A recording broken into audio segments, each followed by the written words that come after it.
it's time to blow this scene. Get everybody in the stuff together. Okay, 3, 2, 1, let's jam.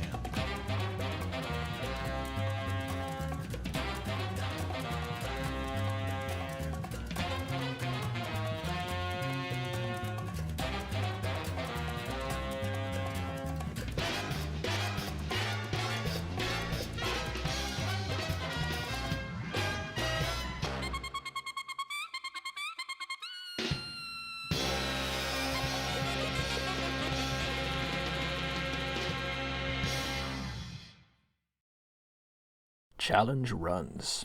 The only thing keeping me from ending up on the news. These funny little side quests take up a non-zero amount of my time that I'm not willing to share. Catharsis is a hell of a drug, and rehab is not on my agenda. I adore this game for its quaintness and simplicity, where changing even the smallest thing can have a huge impact. Ceaseless Discharge ruins everything by doing his best impression of vacuum decay, and bends the laws of physics to block you, push you, or turn you into a projectile. He never dealt direct damage to me though, and mainly impacted vertical areas. As water finds the path of least resistance, so does my train of thought. What if horizontal? Who is of the most horizontal persuasion? Oh yeah. On today's episode of Unhealthy Ways to Cope Under the Strain of Late-Stage Capitalism, I turned every enemy into gaping dragon. Deprived. No gift. Dashing features. Objective, all bosses. Handicaps, level strength only. Let's begin. The very first thing I see is what appears to be Batman. Observe as I prove to you how insanely cool I am. Someone died before I even opened my eyes. It seems that I was awoken by this vassal of Azathoth, who upon being interacted with departs for the fourth dimension. I liberate some more Schrodinger's tentacles and, logically, begin licking the webbing of this dude's toes. Shit was so good that he ascends and crushes my balls. Satisfied, I continue into the garden, where I should probably mention the audio. Between the bass-boosted smashing and gainy, blood-curdling screams, my descent into madness is given a head start. As usual, there's no boss in here, so onward. This is your daily reminder that you should, under no circumstance, befriend an unconscious homeless person and turn them into fertilizer. You should also never pack them into ideally topsoil and all-purpose compost, and pour a mix of 30-to-1 carbon powder and commercial urea for the fastest results. Bad dragon, you look bad. You look evil. Nothing is more evil than Bad Dragon, and nothing is more bad than our brand new Gaping Dragon with its state-of-the-art quintuple pronged, vibrating, rotating, gaping, cleaning, house budgeting shafts. It can do anything. The asyluming Demon Dragon likes it so much, it blew its load before the fight even started by the limited advanced AI Super Pack deal for epic streaming, talking, advice giving, and even comedy services. Not actually sponsored by Bad Dragon. Product may or may not be included in your purchase. Do not use in the presence of liquids. As a wise man once said, one hears their own doom before they see it. I am that wise man, and I can hear the funeral procession tearing my eardrums before they grace my screen. Why he has a falling animation, I do not know, but I didn't know I wanted to see those supple armpits either. Firelink is locked again. I think I unlock like 5 bonfires in the base game in this run. Out of curiosity, I go check out New Londo to confirm or deny the availability of my access to this area without the game liquid-sharting on itself. Hey, it works. Since Firelink is locked and the next bonfire is approximately quite far away, I take the Firekeeper's soul and sacrifice myself. I grab the geocache in the Firelink smoke spot and learn rather abruptly the dire consequences of my reckless actions. Gaping is quite large, and since this game is kind of shit, he is incredibly jank. His hitbox acts more like a universal law, whose function is to neatly fold you between his labial folds, crushing you with horrible efficiency. I know why you clicked on this video though. It was to watch me suffer, so I hope you're happy now. The aqueduct bestows unto me its divine mercy, so that I may dive headfirst into a brain hemorrhage. Instead of thinking of, well, anything, I run straight in, and am sent away with my tail between my legs. After grabbing the rubbish with which to get a chunk, which I will never end up using, I return to see the dragons pacified. During this ascended state, they grant me entry to the... what the fuck? Who grant me entry to the Middleburg. What I didn't know at the time, dear viewer, is that when I went to go get the rubbish, it broke all of the enemy AI. On the one hand, it gave me ample opportunity to low diff this bum, blocking the bonfire. On the other, it takes fucking ages. On the secret third hand, this would change as soon as I died and reset their AI. Hold your horses, chosen undead. Don't upgrade just yet. Whenever I sit at the bonfire, exactly 7 gapings die, depositing 175k into my Louis Vuitton purse. The amount of cheese could have been measured in fathoms as I lean back and spam A for about 5 minutes. If only other people could be as fortunate as me, I would have less contempt for the downtrodden. I accumulate 11 million souls and contemplate my options. I can be reasonable and level like a sane person, but as you have likely gathered by now, I'm kind of strange. So 99 strength it is, and 88 resistance, because fuck you. To commemorate my first symptom of Alzheimer's, I fall off instantly. I didn't even get knocked off. That was all me. I have the Midas touch, if instead everything he touched turned into shit and then exploded. All of the dragon's AIs just reset and made traversing the burg more difficult by orders of magnitude. I don't know what I did, but the undead merchant has become infected. His shop is open and that's all that matters. What I have equipped right now is the Dragon King Great Axe. I have no idea how I got it, but its R2 is baller. The drawback is the durability it uses up, but what I have right here is the Lord Ran equivalent of a Nepo trust fund, where the game is the benefactor and the merchant is the privileged. This guy sells infinite repair powder, so I can use this juicy attack for saucy damage. I buy all of his stock shares to make him rely on me as his sole source of income. But what I call a business venture, he calls a hostile takeover, and he throws a hissy fit. I mean, hey, at least I have everything he owns and nothing less. On the way to Gaping Taurus, I die of a heart attack, immediately followed by a pitfall. The start of this level was fraught enough, but the entree is going to tear its way down my throat, whether I like it or not. I break the barrel containing the lizard, but it joins the jerkfest in the arena above. Believe me, I didn't expect a kaiju fight as much as the next guy, so I tactically panic and run back and forth until I secure my first win. Solaire, the little rascal, curses his own bonfire to be locked forever. I forgive him, as he has forgiven me. Because I'm stupid, I go for the Black Knight Gape Sword, even though I will never have the dex for it. I guess I wanted a chunk too, but I don't know, man, I'm trying my best here. Who fucking knows what that was? Just roll with the punches. To live is to suffer, and to suffer is to live. I'm not arguing against that. What I very much would like to drive home though is just how much voodoo ritual goes into everything I do in this run. Look, I'm not upgrading health or stamina, because I have problems, but the Fap Ring is game as far as I'm concerned. To that end, I grabbed the mystery key so I can corner Lautrec in the prison showers. Apparently, the Great Axe can drop from Baronike Knights. Cool fact. A fact so cool, in fact, that it gets smashed into my cranium at a speed so unfathomable that I simply exit the map. Andre sends me a booty call while I connect to Firelink, and I have no explanation. Under the randomizer's configuration, this just isn't possible. I only have Gaping selected, see? It doesn't matter. You never believe me. You never fucking believe me. Using my vast wealth accumulated through massive fraud, I upgrade everything I might need. The Great Axe in case it isn't trash, the short bow in case I need range, the club in case I need something quick and light.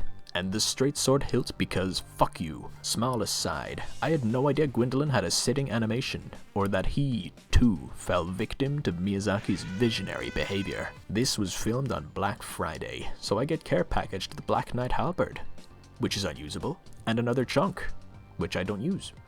I do not like being pitied. In case you're wondering, I'm collecting the Great Club and the Red Tearstone Ring, since I have custody of them on the weekends. My wife sends me back to court though, so I guess I'll bring them to the mines another day. Right, back to plan B, or C, I forget which one.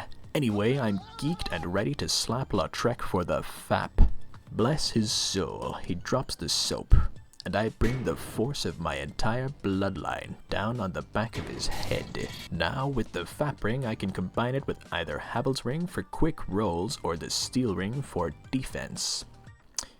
It's supposed to drop here. I just got off a long day of huffing paint, banging on shop windows and threatening the elderly, and let me tell you, this made me feel not very cash money, as they say. I digress. We must forge on. This is great. This fuck must have emerged from below, as if this were WrestleMania for the PS2. My tag teammate swoops in, but his pathing fucks up, so it was for nothing. So far, every boss fight has involved me running for my life while these plebs kill each other, like a rat in a French soup kitchen, where both me and the rat are being hunted as food. I never even got to properly use my stratagem of spamming the R2, followed by spamming repair powder. But in the end it worked, and the first bell is rung. Ozzy allows me to buy all of his shares, thereby selling his soul to me, and after successfully doing the buttress jump twice, I somehow end up back at home at the Asylum. One gentle persuasion later, and consulting Pickle P for another chunk, I ring Oscar's second bell and get the doll. Oh yeah, and the gay dreamin' is super easy because he's totally wedged between the pillars. This is where the last of my karma was squandered. En route to the town of Blight is Capra, and between me and it are a throng of completely docile lizards that just won't get out of the fucking way. At this point into the session I'm restless and uneasy, but so is Griggs, and clearly Lordran doesn't have very well funded mental health services. Go figure. He has begun checking for microphones in his skin and cameras under his fingernails, so I do him a favor and carry on to Washing Machine Simulator and into the actual Capper Demon.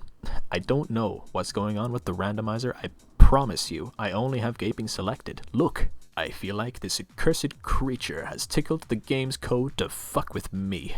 In this area, Gaping has the properties of both particles and waves, making him a harbinger of hazardous energy, which I will find out very soon. I didn't even notice at first, but after opening the redundant aqueduct shortcut, I noticed the female undead merchant has also become a dragon. Her idea of flirtation is to fully extend her toothed labia, but I respectfully turn her down. I'm just not ready for that kind of commitment, and would like to work on myself a bit more before engaging in intimacy. Seeking vengeance, she later jumps me in a dark alley at night and gives me the razzle-dazzle. If only I knew that this was the best of things to come. On the second try, I save Laurentius, because that 40% damage boost will be immensely useful. Tragically, he has also neglected to take his medication, and is vored in the midst of his psychotic break. That's fine. I didn't even need a pyromancy flame to use power within. I'm cool with that.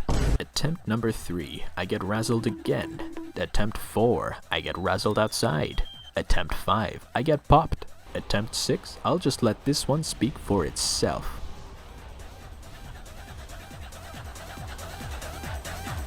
I mean, clearly it is a skill issue on my end. Yes, really, that was enough to make me quit for the night and play Farm Merge Valley instead. The next day is ripe for establishing the definition of insanity.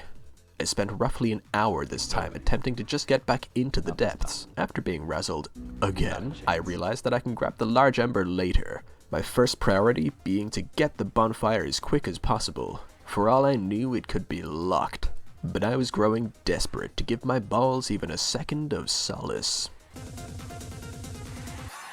Having maxed out resistance, I wasn't sure what was the next most useless stat, so I started gorging my faith.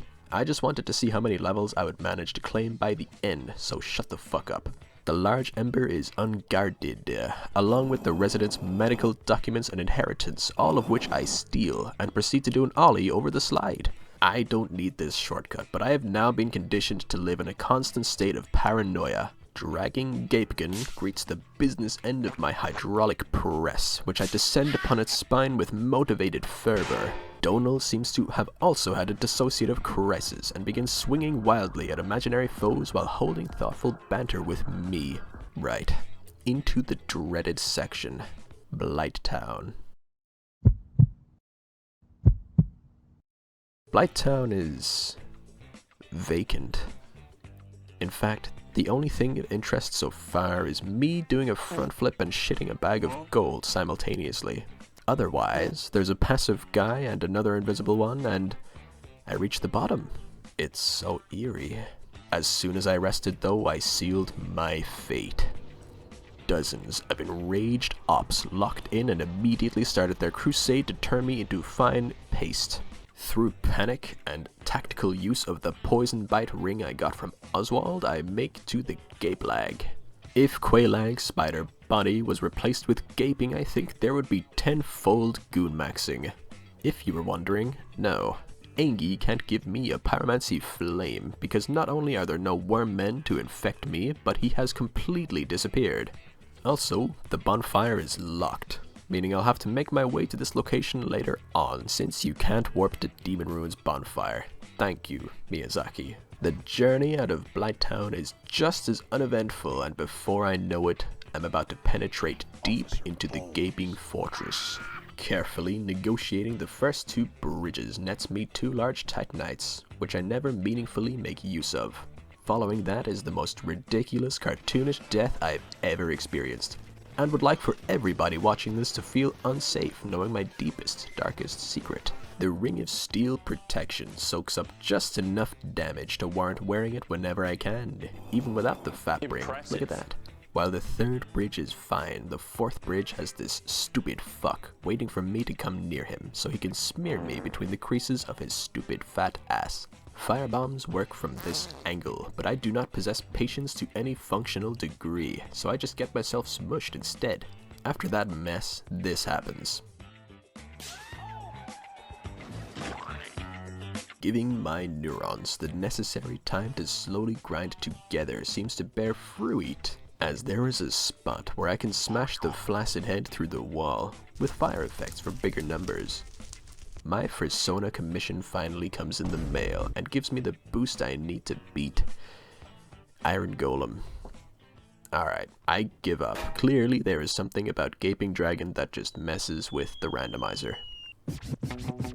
Anne Orlando gives me a warm welcome, this time not being the warmth of being swallowed whole, but the warmth of a forming aneurysm due to this weirdo getting caught on the chandelier. I get so bored from shooting firebombs that I try to thwomp him but nearly get smacked off the edge. Oh, would you look at that? Another one. How are you even standing there? I really am a harbinger of swag when my enemies are defenseless. I don't consider violent and excessive vomiting as a defensive tactic. I view that as a concession. Oh, Solaire, don't tempt me. Not here. I hate this place. It's an eyesore and an earsore. By the way, if O&S turn out to be difficult at all, I'm going to push someone down a flight of stairs. Gamer as I am, I hold my bowels inside me as I fight the intense screen shake. Even more intense than usual due to the funny charge attack. Executioning Smaggin makes me look like an amateur as he does his absolute best impression of a freight train right into his twofer's rectum, decimating his health bar and giving me ample sanction to just run around like a child in distress as the first phase is completed on my behalf. What awaits the gaping slayer Dragonstein is the perfect arena to be kited and shited on. You! Yes, you! I'm talking to you here. Do you have a penchant for wasting your life playing challenge runs? Well, you might have a brain injury. You heard that right. Terrible stuff, but we have you covered. Got a concussion from screen shake? Fixopil. Hematoma from repeated deaths? Fixopil. If you don't have brain damage yet, Fixopil will give it to you. This lucky undead was restored to 30% brain function. Guinevere is captured by my Master Ball, erasing every enemy from Anor Londo, granting my neurons another few minutes of life before I inevitably force myself to endure further cruel and unusual punishments. All except this guy. I think it's the Titanite demon, but I'm not checking. After repeatedly fucking up this jump to the Great Bow, which I had wrongly assumed would only have strength requirements, I forced myself to pity the poor giant blacksmith, who has been sadly turned into Twitter's idea of a sexual anatomy chart. Right now, all of my weapons kind of suck. Mostly because none of them are the Great Club, and I don't want to use that for 2 videos in a row. The amount of time between grasping the words I was seeing and the action of me clicking to upgrade to Smo's hammer was non-existent. Yeah, this thing was insanely heavy, but it also has insane damage and a funny moveset. Getting the Havel Ring was worth it just to use this pumpkin on a stick. I do need Demon Titanite, so I'll harvest some quickly. This funny man is just so funny.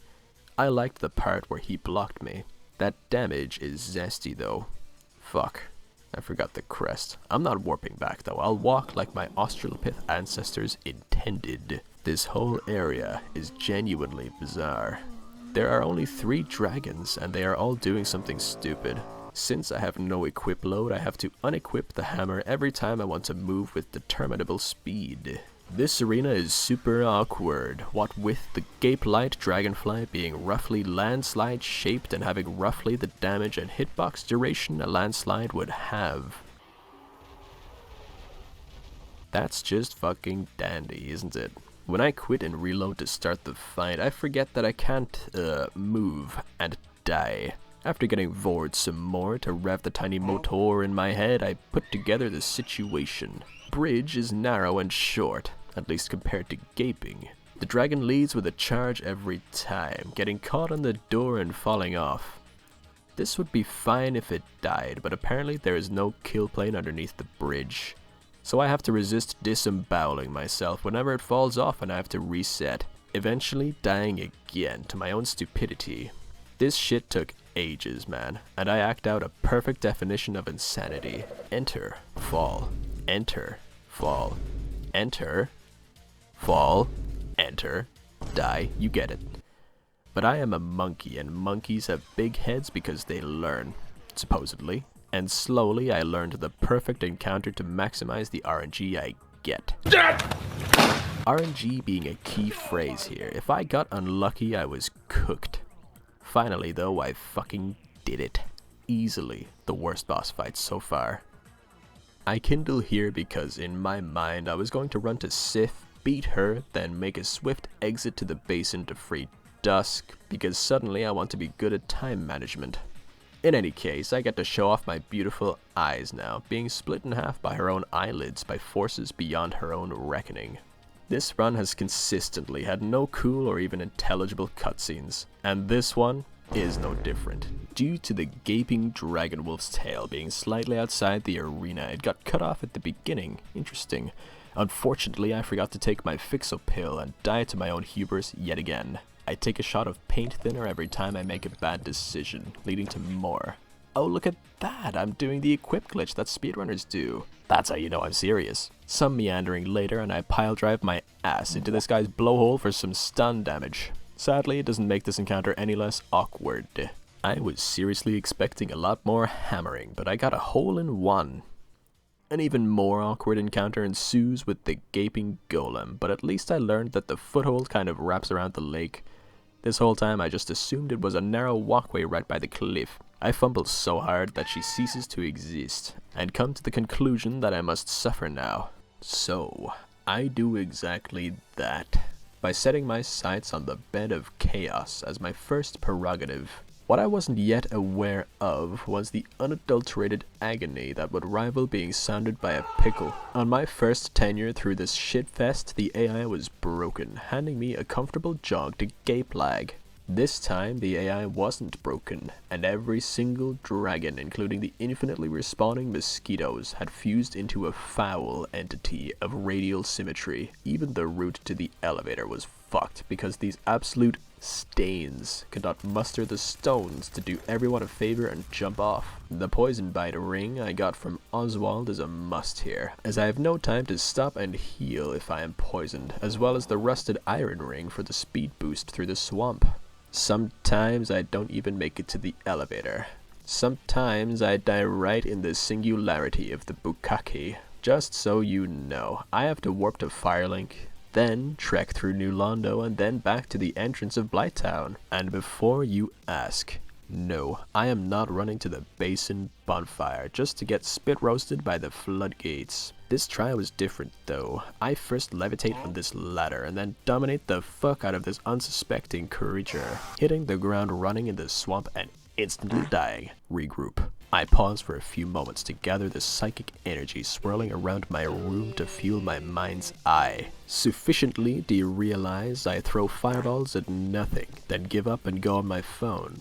Then I remembered that they can kill each other, and waited for a gap in the respawns to gun it into the egg chamber. If it weren't for the poison bite ring, it's doubtless I would have died.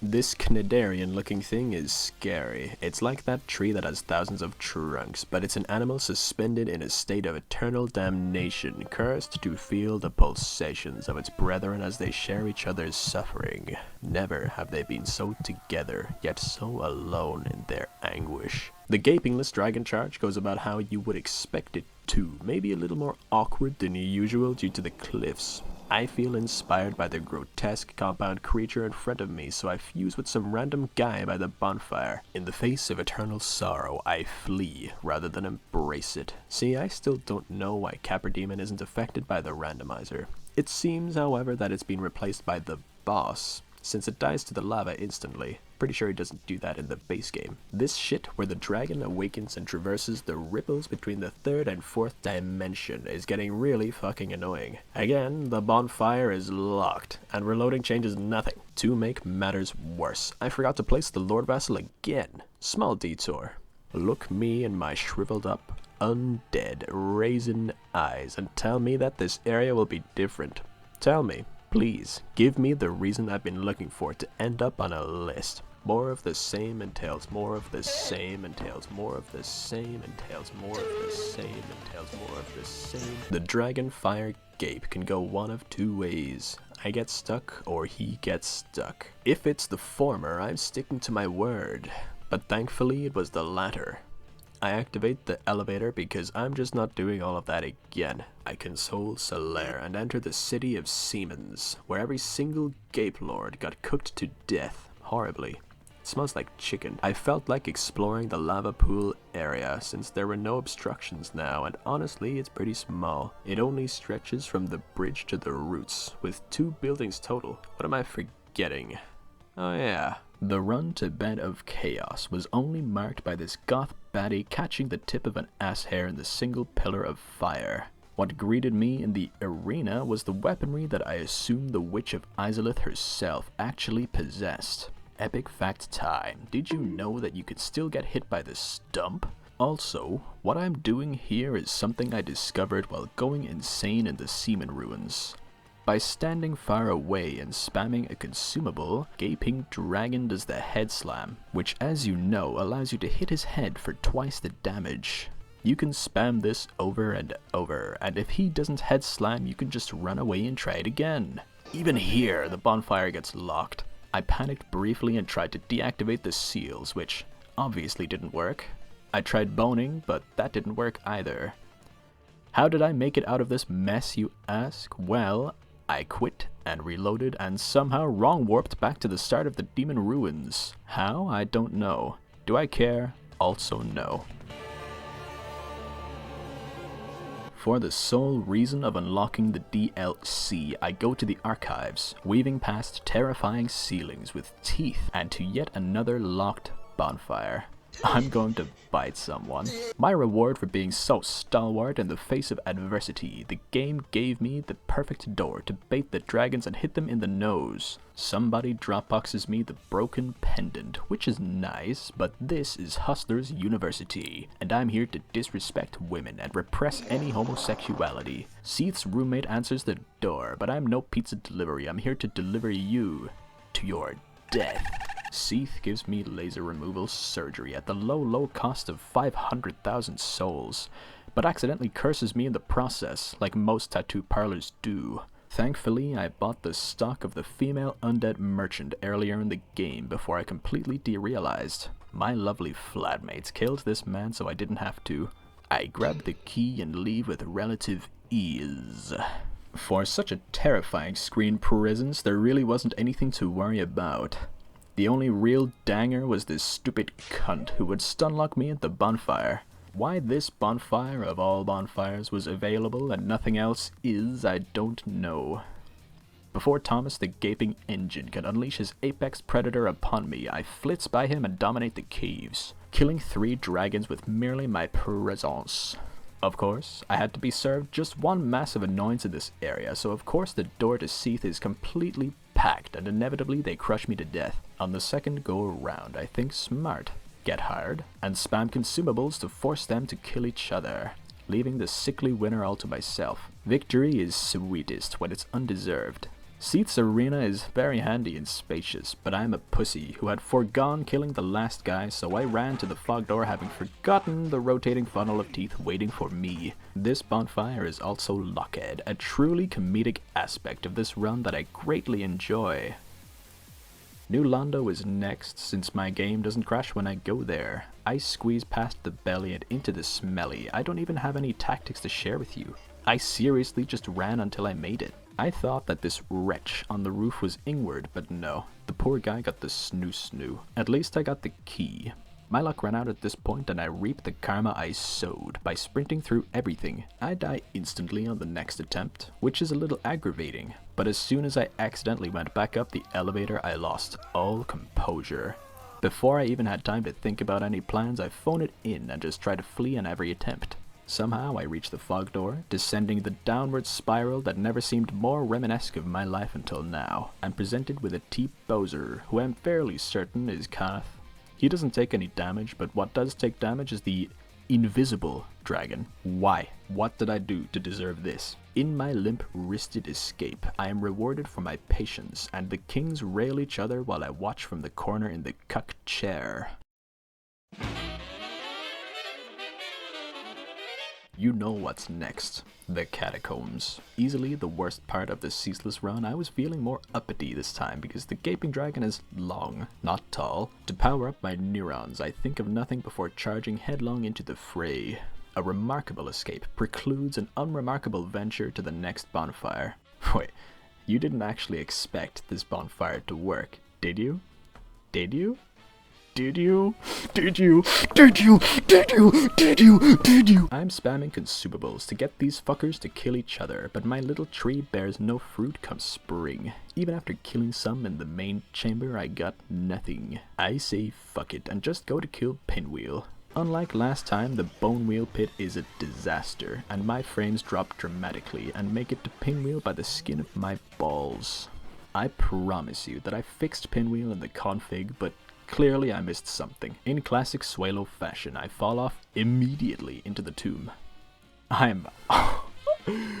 Oh yeah. What was keeping me together is now gone, because for reasons beyond my understanding, I thought that I was running to New Londo. Upon returning to my mandatory CBT sessions, clearing the area of pots and enemies grants me an opportunity to flip the first bridge. My plan of attack right here was to secure any bonfire at all, the first option being Vamos Gaming. Selecting this option lends to a comparatively easy route, with the only casualty being Vamos himself. Steel yourself, all is not lost. There are several hundred dragons in here that surely could be locking it with their girthy presence. The final gape is failed, and I am granted another absolute knee slapper. You know what, I'm right by the tomb anyway. Audacis fortuna tuvat. After hallucinating the wrong run back again and tripping, I decide to kindle and take it as slow as I can this time. My approach is not reciprocated, and I get suplexed off the edge before pulling my appendix out through my ass. You know what, fuck this, I'm doing something else. Gwendolyn, yes, Gwendolyn, not Gapedolyn, gets topped easily. Proximity demands the painting to be next, and a bout of Frogger makes way for an area that could potentially be even worse than the catacombs.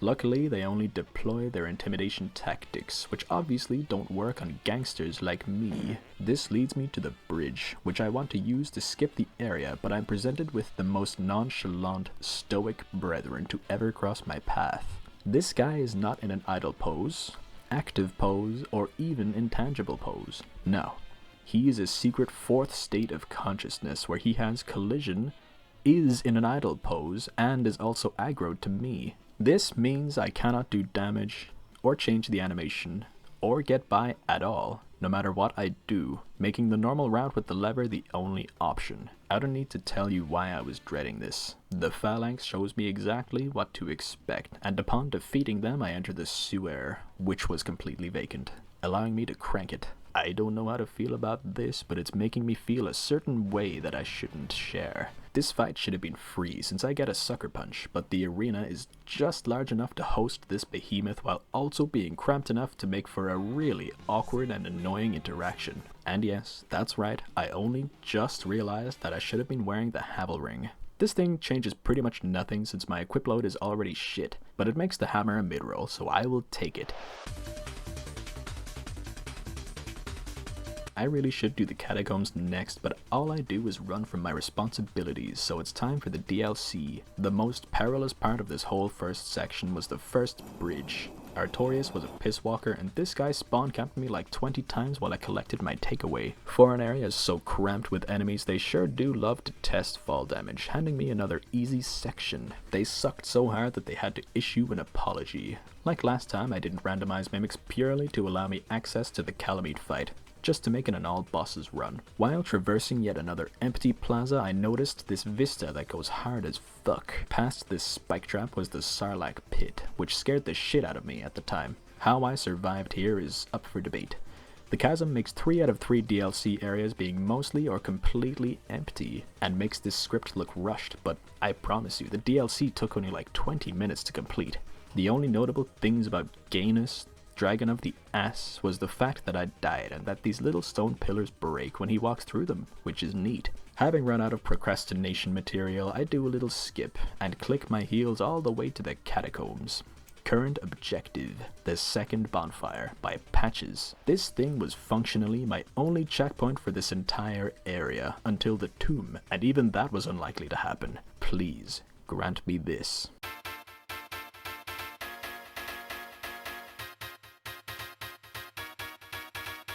In my last video, someone told me that these skulls are actually attacks, not enemies, and therefore do not randomize. They are still stupid and I hate them. I can only wish I was surrounded by this much mucosal membrane in the real world.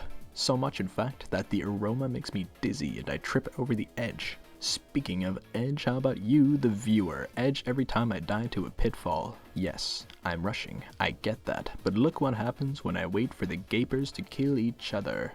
At this stage, I was mostly catatonic, and it would take a real development to change my outlook on an otherwise miserable situation. To make any real development though, I need to be at least somewhat functional, so you must understand why I just throw myself at the problem again and again, instead of even briefly entertaining a different perspective. The tomb is dank and full of toothed tentacles that bully me and attempt to turn me into a sock puppet. It only takes one attempt on my colon's integrity to wake me up from my Ambien-like fugue state and lock the fuck in. Alas, it is too late for Patches, who now needs to use a colostomy bag. Add to that the prescription antihistamines he was selling down here, i.e. his only form of sustenance. He only sees the Hat Man as I approach and devolves into the negotiation stage to escape his living nightmare. In the cultist cave, I get my answer as to what happened to Pinwheel. The randomizer just breaks and every pinwheel remains normal. Whatever man, I was mostly expecting this area to not work at all, like in the last run, in the form of the fog door being almost as unavailable as I am, which I would have to fix by normalizing the enemies. What I did not know at the time is that I didn't need to uninstall the game and could simply verify the integrity of the game files in the Steam. The orgy pauses their blood sport to phase into the ceiling to continue their escapade, giving me the time and space to advance. After dying to a well-articulated hitbox the first time and the second time, I used my limited knowledge to once again confirm that the fog wall is indeed, undoubtedly, for real, a lie. Reloads do nothing. Killing the enemies does nothing. And I am just so happy right now. To avoid wasting any more of my prime years, I fold early and pour some lighter fluid on the bonfire in preparation of doing Nito with regular enemies. Why does setting large fires invigorate the chosen undead? So much so that they regain their humanity. What did Miyazaki mean by this? Of course, I swan dive off a ledge, because clearly the game was being unfair here. Brandished by the Smurfette is a divine great axe, prime for turning bones into a smooth butter. Nito fingers me so hard that it comes out the top of my head, but if you pause the video and go back, you shall behold my anti-toxic, game-breaking build. You know how it is, the skeletons are the real boss here, and would still have been had I been able to even enter the fog. Right, time to end this cluster shit. The spectral knights bless my passage unto the kiln, with the black knights honoring my prowess by bowing their heads before me. Another reminds me that I forgot to kill Calamite, but I ignore him. I look down upon my adversary, Gwyn, Lord of Gaping, as I muster the courage to end his despicable reign of gluttony. As I enter, I'm jumped by his bodyguard, who gives me an idea. The Lord of Greed shall fall to his own hubris. Having bitten off more than he could ever hope to chew, let alone swallow, I spam consumables, and I watch as he destroys himself, letting out all of my frustrations and qualms in the mother of all cathartic releases, in a surprisingly poetic end to this awful journey. Good riddance.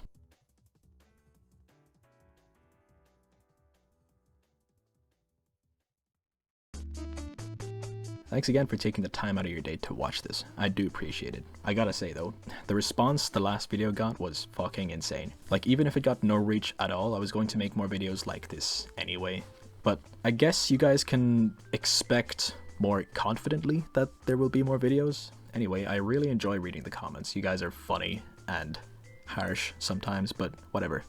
Feel free to call me a piece of shit in the comments. What was especially funny was making Hawk2a the top hashtag of last video. That was great. And although happy belated Christmas and belated New Year.